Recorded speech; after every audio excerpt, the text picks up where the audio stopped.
모임에 나가보면 꼭 있습니다. 주목받는 사람, 부러운 사람. 그런데 이상하죠? 그 사람은 말이 많지도 않고 특별한 걸 자랑하지도 않아요. 그냥 앉아만 있어도 시선이 가는 사람, 나랑 나이도 비슷한데 뭔가 격이 다르게 느껴집니다. 왜 그럴까요? 혹시 이런 생각 해보신 적 있으세요? 나는 왜 저 사람처럼 살지 못했을까? 혹은 나도 저런 삶 꿈꿔봤는데 이건 단지 외모나 돈의 차이가 아닙니다. 진짜 차이는 그 사람이 자기 삶을 대하는 태도에 있습니다. 안녕하세요. 오늘은 5070대 분들이 가장 부러워하는 세 가지 유형의 사람에 대해 말씀드리려고 합니다. 이 이야기 여러분 인생의 후반전을 완전히 바꿔놓을 수도 있어요. 모임에서 사람들이 시선 보내는 그 사람, 박수 받는 그 사람, 정말 부러움 받는 사람은 어떤 사람일까요? 지금부터 그 답을 찾으러 가보시죠. 혹시 이런 분들 보신 적 있지 않으세요? 은퇴 후에도 여전히 바쁘게 일하면서 주위 사람들한테 부러운 시선을 받는 분들 말이에요. 자, 이제부터 진짜 중요한 이야기 들어갑니다. 첫 번째 유형, 계속 일하는 사람들 이야기부터 해볼게요. 또 다른 예를 하나 들어볼게요. 제가 시장에서 자주 보는 한 어르신 이야기입니다. 그분은 퇴직 후 전통시장에서 작은 반찬 가게를 시작하셨어요. 손맛이 좋으셔서 찾는 이도 많고 동네 어르신들 사이에선 정 많은 사장님으로 통하죠. 그런데 이 가게엔 조금 특별한 풍경이 있어요. 매일 아침 장사를 준비하면서 혼잣말처럼 일기를 쓰듯 수첩에 짧은 글을 남기세요. 오늘은 어떤 반찬이 잘 나갈까? 어떤 손님이 다녀갔나? 그리고 그날의 감사한 일 하나씩을 기록하는 겁니다. 그분은 이렇게 말씀하셨어요. 반찬을 파는 게 중요한 게 아니에요. 내가 아직도 누군가에게 필요한 사람이란 걸 느끼는 그 하루가 고마운 거죠. 이야기를 들으면서 느꼈어요. 은퇴 후에도 일하는 건 단순히 경제적인 이유 때문만은 아니라는 걸요.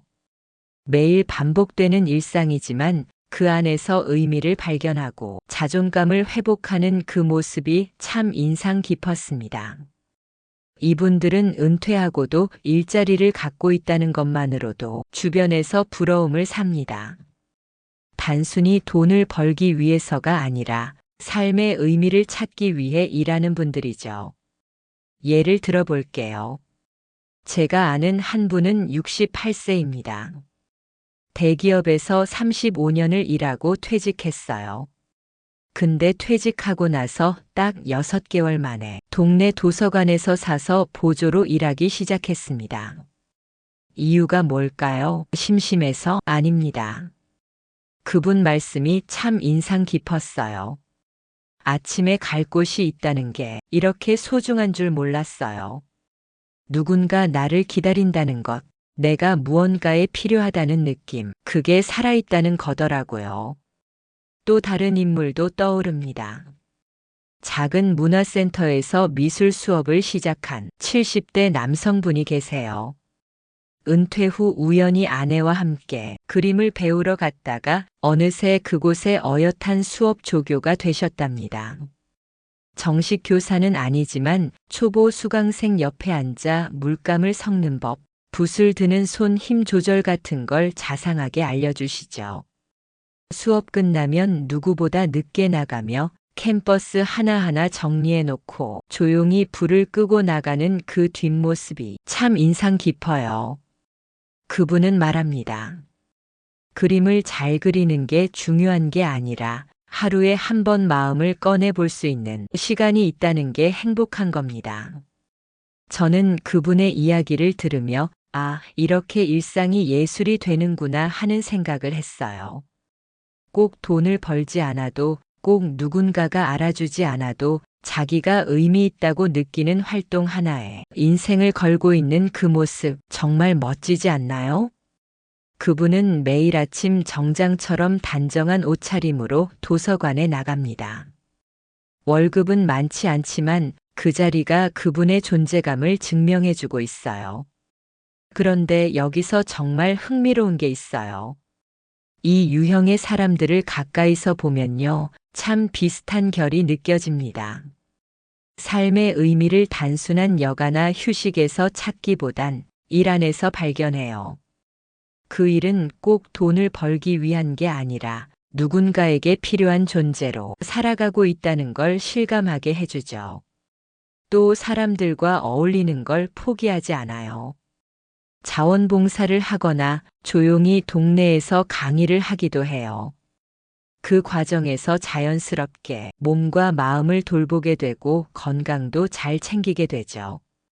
그리고 무엇보다 예전부터 좋아했던 분야나 오랫동안 해왔던 일에 대해 여전히 애정과 자부심을 가지고 있다는 점이 정말 멋있습니다. 자, 이번에는 또 다른 스타일을 만나보시죠. 두 번째 유형으로 넘어가 볼까요? 이번엔 제가 아주 오래전부터 알고 지낸 이웃집 어르신 이야기를 해볼게요. 그분은 72세이신데요. 매주 수요일마다 혼자서 동네 미용실에 갑니다. 머리를 예쁘게 손질하고 가볍게 립스틱까지 바르고는 어김없이 근처 복지관으로 가요. 왜냐고요? 그날은 어르신들이 함께 모여 시 낭송을 하는 날이거든요. 그분은 10년 넘게 그 자리를 지켜왔대요. 처음엔 그냥 무료로 책을 읽어주는 봉사였다는데 지금은 복지관 사람들 사이에서 품격 있는 할머니로 통한답니다. 말투도 옷차림도 항상 단정하고 자신감이 있어요. 제가 한번 물어봤어요. 그렇게 꾸미고 다니는 게 귀찮지 않으세요? 그랬더니 웃으시면서 이렇게 말씀하시더라고요. 나 자신을 소중하게 여겨야 남도 나를 소중하게 대하죠. 나이 들수록 더요. 그 말을 듣는데 괜히 울컥하더라고요. 이제 다시 돌아와서 이야기해보면 이분들은 딱 봐도 분위기에서 느껴져요. 아, 이 사람 뭔가 다르다 싶은 기운이 있거든요. 바로 귀티나는 분들입니다. 여기서 말하는 귀티는 단순히 고급스러운 옷이나 장신구 때문이 아닙니다. 정말 귀티나는 사람은요, 자기 자신을 아끼고 삶을 소중히 여기는 분들이에요. 그게 표정에서, 말투에서, 걸음걸이에서 묻어나옵니다. 제가 아는 분 중에 그런 분이 계세요. 매일 같은 시간에 일어나서 간단하게 몸을 풀고 천천히 산책을 다녀오십니다. 집에 돌아와선 직접 내린 커피 한 잔에 클래식 음악을 틀고 오늘 읽을 책을 펼쳐요. 그 고요하고 단정한 루틴이 그냥 보기만 해도 평온해져요. 그리고 손자 손녀에게 손편지를 씁니다. 직접 글씨를 써서 마음을 전하는 거죠. 이런 분과 대화를 나눠보면 느껴져요. 삶에 여유가 있고 감사할 줄 알고 누군가를 배려하는 힘이 있다는 걸요. 그분이 해주신 말이 있어요. 나는 매일 똑같은 하루를 살아도요, 그 하루가 전혀 지루하지 않아요. 내가 주인이니까요. 남 탓하지 않고 있는 그대로에 감사하며 살다 보니 마음이 참 편해졌어요. 이런 모습이 바로 귀티라는 겁니다. 겉으로 번쩍이는 게 아니라 안에서부터 빛나는 사람, 그런 사람에게 우리는 자연스럽게 끌리게 되어 있죠. 그런데 여기서 질문 하나 드릴게요.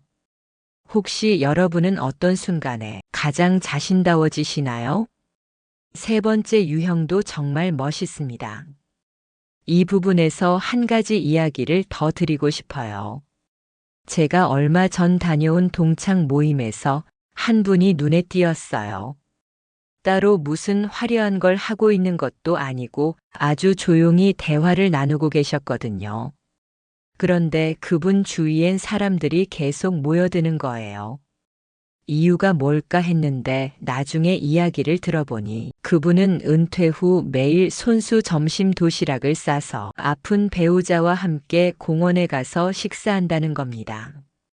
거기서 본인의 건강도 지키고 배우자와의 대화 시간도 챙기고 하루를 의미 있게 채워간다고 하더라고요. 모임에선 특별히 뭘 자랑하지 않았지만 듣고 있던 친구들이 하나같이 말했어요. 와, 진짜 멋있다.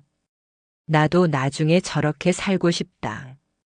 한 사람의 삶이 이렇게 깊은 울림을 줄 수 있다는 걸 그날 처음 실감했어요. 한 번쯤은 이런 사람 되고 싶다는 생각이 절로 드는 분들인데요. 바로 자기 삶에 충실한 사람들입니다. 그리고 또 한 분이 기억납니다. 동네 마트에서 자주 마주치는 할아버지인데요. 항상 같은 시간에 같은 장바구니를 끌고 조용히 장을 보세요. 그런데 그분은 꼭 마트 직원 한 명 한 명에게 인사를 건넵니다. 오늘도 수고 많아요. 감기 조심하세요. 이렇게요. 처음엔 그냥 인사 잘하는 분인 줄 알았는데 나중에 들은 얘기가 참 뭉클했어요. 그분은 젊은 시절엔 늘 바쁘게 살다 보니 사람들에게 따뜻한 말을 제대로 전하지 못했던 게 평생 마음에 남았다고 해요.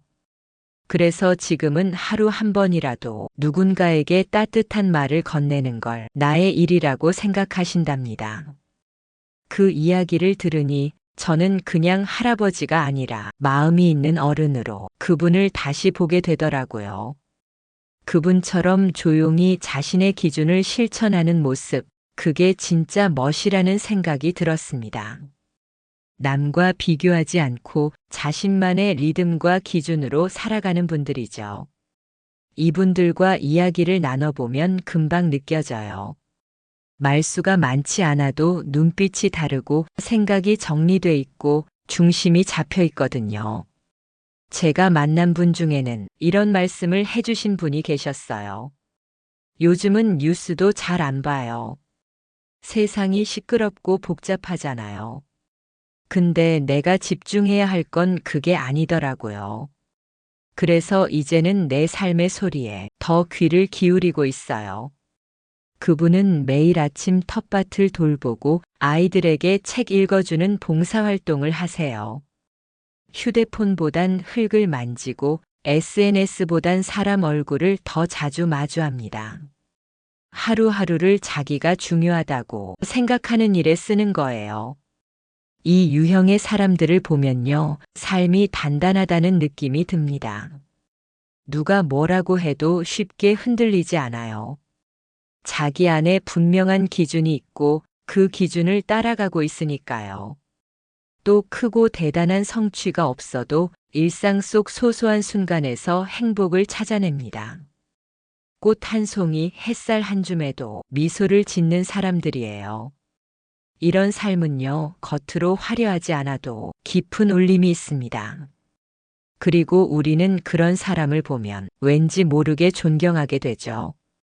지금까지 이야기 들으시면서 혹시 나랑 비슷한 면이 있네 하셨나요?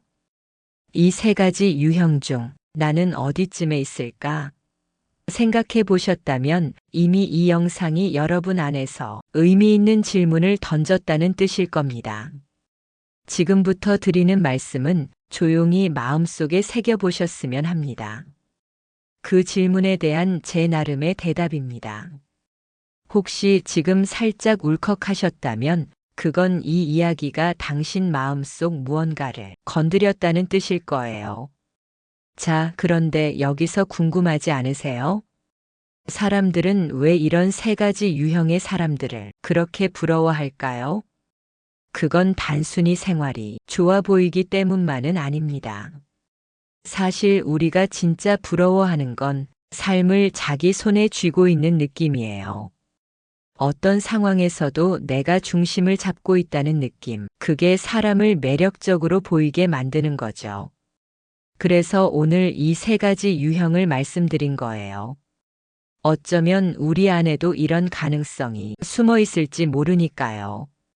내가 지금 이 나이에 어떤 방향으로 가고 있는지 돌아보는 시간, 지금이 바로 그 타이밍입니다. 그리고 한마디 더 덧붙이고 싶어요. 지금이 아니면 언제 하시겠어요? 오늘보다 젊은 날은 앞으로 다시 오지 않습니다. 나이 들수록 선택은 조금씩 더 조심스러워지지만 동시에 더 자유로워질 수도 있어요. 내가 내 삶을 어떻게 살지, 이제는 정말 내가 선택할 수 있는 시간이거든요. 이 영상이 단순한 정보가 아니라 여러분 마음속에 하나의 결심이 되길 바랍니다. 이 영상 끝까지 보신 분들이라면 이제 아실 겁니다. 이건 단지 남 얘기가 아니에요. 어느 순간 내 얘기가 되어버렸다는 걸요. 나이 든다는 건요, 끝이 아니라 또 다른 시작입니다. 부러운 삶은 멀리 있는 게 아니에요. 지금 여기서부터 만들어갈 수 있어요. 당신도 할 수 있습니다. 진심으로 그렇게 믿습니다. 언제나 늦은 건 없습니다. 지금 이 순간 삶을 다시 디자인할 수 있어요. 텃밭을 가꾸든 아이들에게 책을 읽어주든 그저 매일 같은 시간에 산책을 하든 작은 선택 하나하나가 쌓여 여러분을 부러움받는 존재로 만들어줄 겁니다. 지금까지 살아오신 그 시간만큼 앞으로의 시간도 충분히 아름다울 수 있습니다. 그리고 그 길을 여러분은 혼자가 아니라 우리와 함께 걷고 있다는 것 꼭 기억해 주세요. 당신의 이야기가 누군가의 내일이 될 수 있습니다. 고맙습니다. 그리고 당신을 진심으로 응원합니다. 이 영상이 마음에 드셨다면 구독과 좋아요 부탁드립니다. 당신의 공감 한마디가 또 다른 누군가에게 큰 위로가 될 수 있습니다. 그리고 댓글로 여러분의 이야기, 여러분이 만나본 부러운 사람은 어떤 모습이었는지도 들려주세요. 여러분 한 분 한 분의 목소리가 이 채널을 더 따뜻하게 만들어줍니다. 다음 영상에서 또 뵙겠습니다.